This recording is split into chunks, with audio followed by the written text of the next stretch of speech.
ତମେ ଖାଇସାରିଲଣି? ଟିକେ ଦୀପ ଧୂପ ଫୁଲ ଚନ୍ଦନ ର ଆସୁନୁ ମୁଁ ବାଡ଼େଇବିନି ପୂଜା କରିବି ତତେ।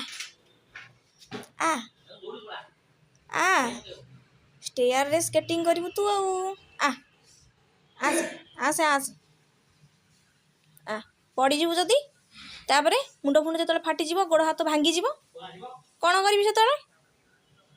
ହଁ ଆରେ ଭଲ କାମଟା କରୁଥିଲୁ ତତେ କେତେ ଥର ମନା କରିଛି? ଓଭର ଏକ୍ସାଇଟେଡ୍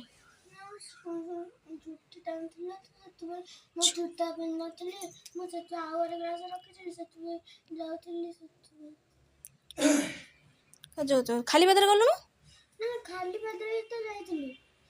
ଷ୍ଟେୟାରରେ ସ୍କେଟିଂ କାହିଁ କରୁଥିଲୁ?